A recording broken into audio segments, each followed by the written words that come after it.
Alright, back for round 3 with a pretty nice looking hand on the draw. We'll definitely be keeping. And let's see. Misty Rainforest most likely means Splinter Twin. Let's lead off with a Slippery Boggle.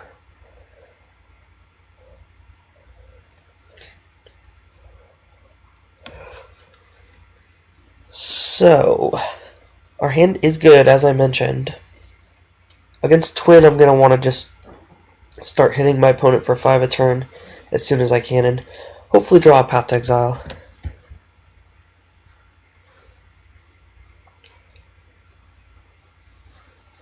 Yeah, I don't really want to play a Spirit Dancer here into Spell Snare. Like I said, I need to start applying pressure. Let's see. Usually it's good to just get a mix of auras into play. A mix of these two, I mean, so that you get the trample and and the bonus from Ethereal Armor. Or I could play 2 Ethereal Armors. Both of the options make a 5-power creature this turn. But let's say my opponent plays like a Spellskite. I might rather have... Well, it's tough to say. I don't really want my opponent chump blocking with Snapcaster Mages in the near future. I'm going to lead with Rancor. My opponent has Spell Pierce or something. Maybe he'll hold off.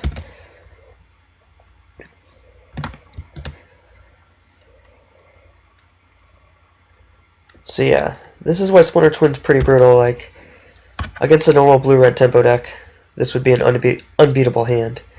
But, okay, well, he looks like he is, and so this hand is unbeatable.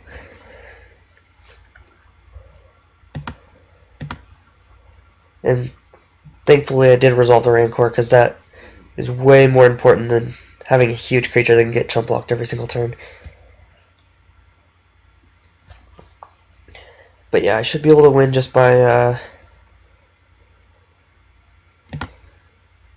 So normally I would have played an untapped Temple Garden to play around Spell Pierce, but since I drew a Spirit Link, which is superior to this Ethereal Armor that he would have to counter anyways, I'm just going to go ahead and... Yeah, let him counter that if he wanted. Now I'll play this. No use playing the land now. Okay, so it's 11 power. This matchup, even though it's not common, is one of the reasons I have 2 Spirit Links main deck over cards like Unflinching Courage, which are really, really clunky.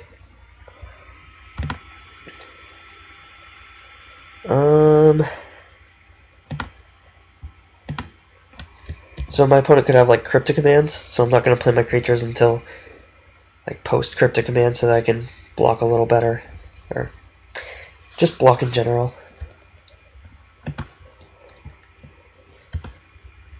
Alright, so I do have a lot of practice against this kind of deck because of the Treasure Cruise days when you'd face it once or twice every daily event. Don't want 2 Dryad Armors. I do want Core Firewalkers, all of them. The only card that deals with them besides counterspells is like a Vapor Snag. And Firewalker has the added bonus of swinging past any number of Young Pyromancer tokens, so I don't have to worry about them chump blocking me out. I also get this delicious Choke. Now, this is a fast blue deck, which Choke is slightly worse against, but still going to bring it in. And I believe I'm just going to be cutting these Core Spirit Dancers. I might want 1. You don't want to have a bunch of them clunking up your hand. Like last game, I just had never a chance to play it safely. You don't really want a million Path to Exiles either, but...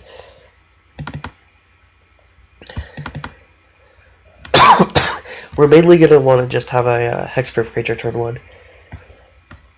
But Firewalker is a good backup plan if we can resolve it. And yeah, Path's not great, but it's kind of a safety precaution against Spellskites. I could also consider Nature's Claim, since my opponent probably is bringing in like a Blood Moon or 2, and it would also be good against Spellskites. I think I'll go 1 less Path, 1 +1 Nature's Claim. I can also use Claim to gain 4 life in a pinch. Everything looks good otherwise.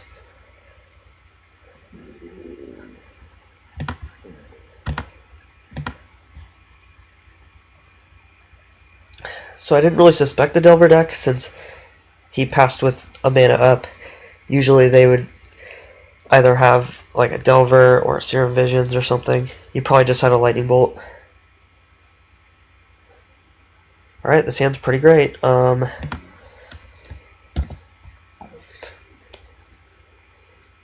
So we get the Boggle down.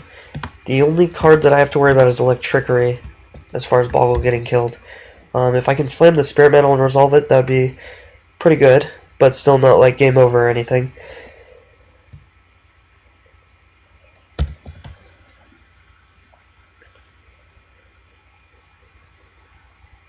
And my opponent has like a young Pyromancer here. That would be kind of sucky.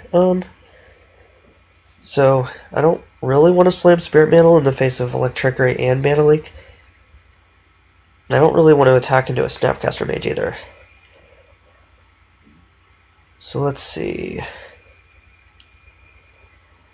I can either play Windswept Teeth so I can fetch a Dryad Arbor if I need. I think I might do that because my opponent could be Electrickerying me here.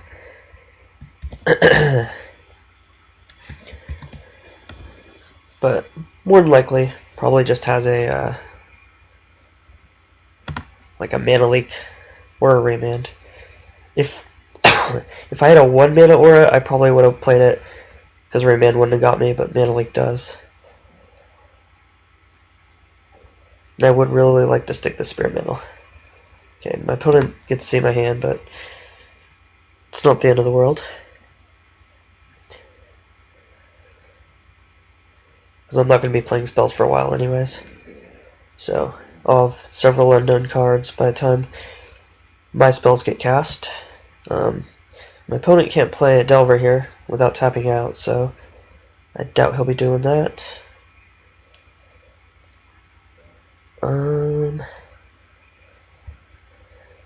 I think I'm just going to not sack this.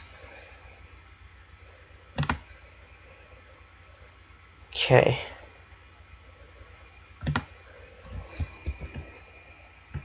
I'm not going to attack either. Luckily, I don't have to worry about my opponent treasure cruising me the longer the game goes on. Okay, there's Young Pyromancer. So now I would really like to draw an Aura. Now I'm going to take a Temple Garden out of my deck, because it's do or die time.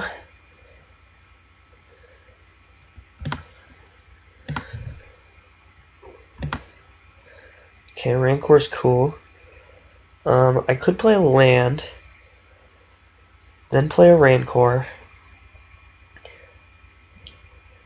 to play around Mana Leak. And then next turn I could play several Daybreak Hornets.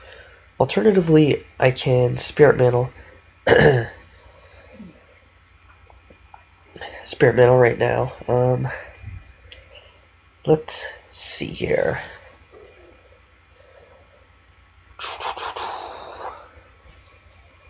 Because, yeah, I do want to play like 2 Daybreak Hornets in a turn.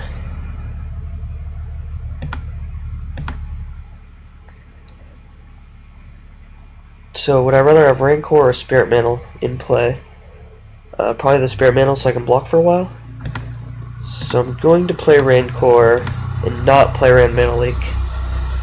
But I am playing around Spell Pierce. And if he double Spell Pierces me, that's fine. So, yeah, I'm able to resolve that. Now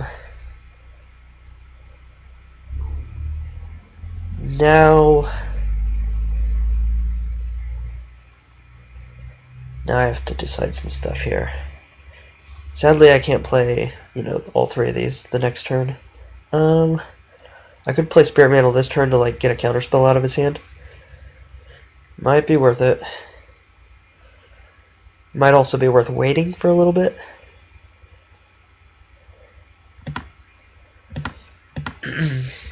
Alright, I'm just gonna try to get all the counters out of his hand. And if he does counter this, it's not super likely he can Snapcaster plus counter and then play another counter when I play double Daybreak Coronet next turn. So, okay, Remond.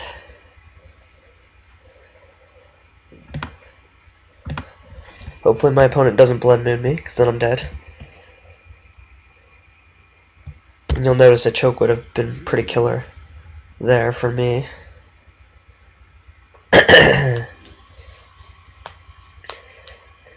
I don't know if my opponent knows about double Daybreak Coronet. We're going to play our land first to play around Mana Leak. If he Mana Leaks, we'll pay for it, and if he has an air counter, that's fine. So we just want to exhaust all of his counters. We do have the evasion already. So my opponent can't do stuff like chump block plus kills guy or whatever.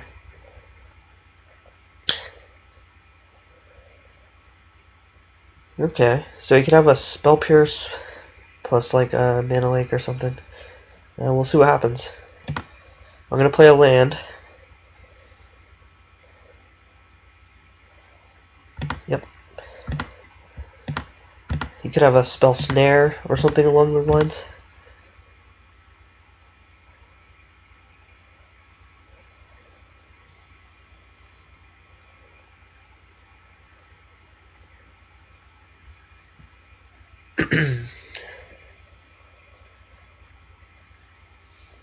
Okay, that's interesting. So that usually means game over. So now I have to worry about cards that can beat me in this situation.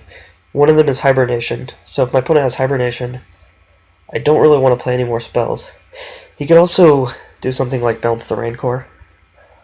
So if I attack and he like bounces the Rancor, he'll eat my guy. I did draw back a Boggle, which is cool. Let's just take the bait. Because like I said, this is usually game over.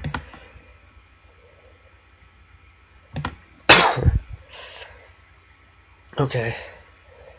He might just have a Mana Leak.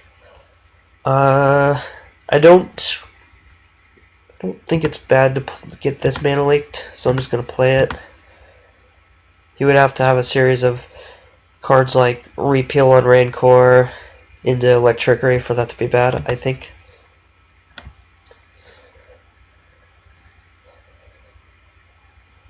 Okay, Lightning Bolt.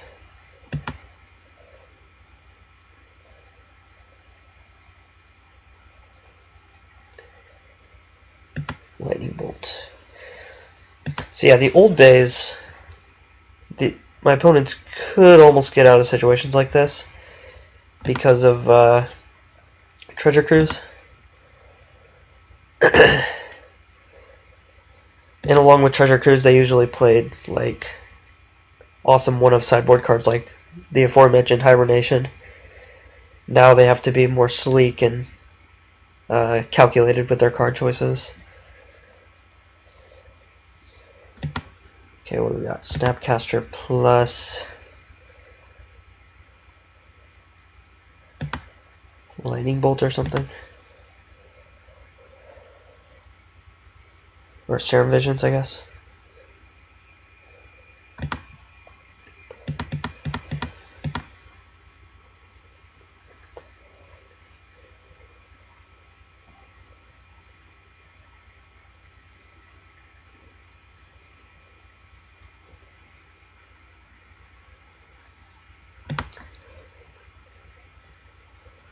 Alright, I guess we'll just sack this because I have enough mana to play both of my auras. Okay, Rancor's good. I'm gonna lead with Rancor. If I play a Coronet and he were able to bounce Rancor, it would destroy this one and the other one. So I gotta get a different aura on him first. Okay, now let's try a Spirit Mantle.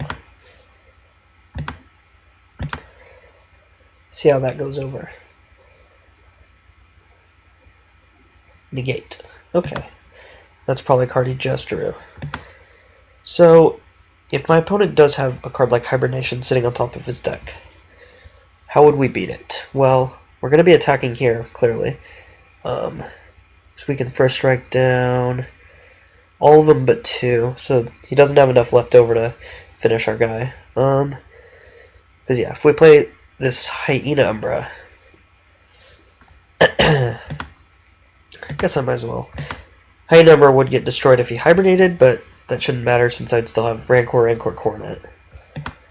And I don't really need to leave up Nature's Claim either.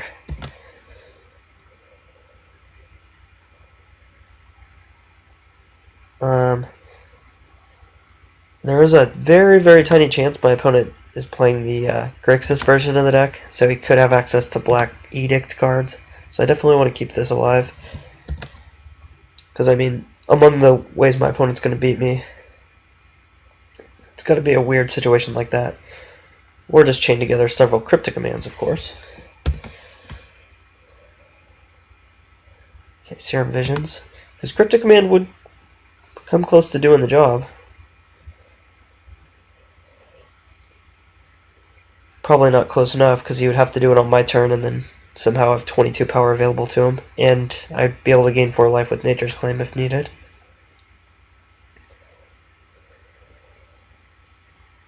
Alright.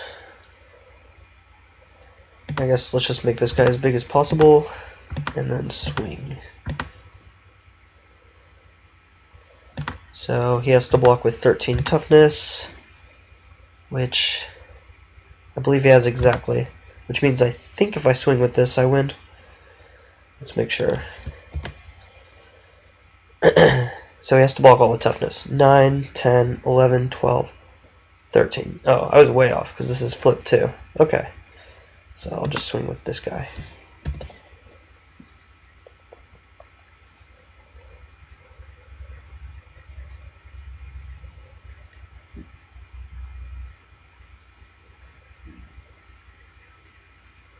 So he can leave behind 1 young Pyromancer.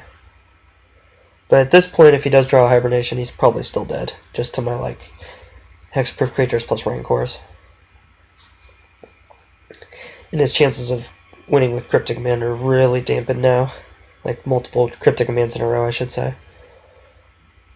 So let's see, 1, 2, 3, 4, 5, 6, 7, 8, 9, 10, 11, 12, 13, 14 toughness or something. And let's just leave him with a token. And let's put a couple more back here just in case. Okay. Yep.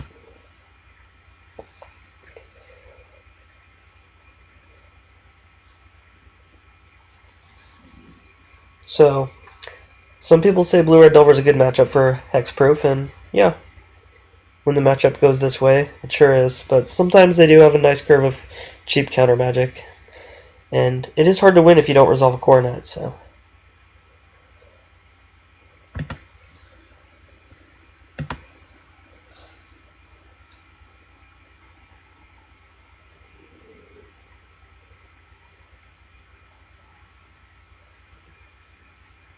Electrolyze, okay. I was thinking that might have been the Blood Moon. That would have probably got me earlier in the game.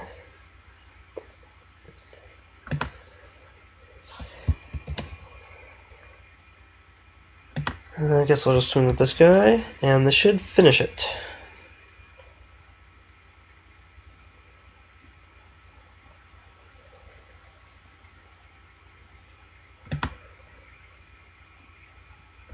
Alright, so we are 3-0, and we'll be back for round 4, where hopefully we go undefeated. See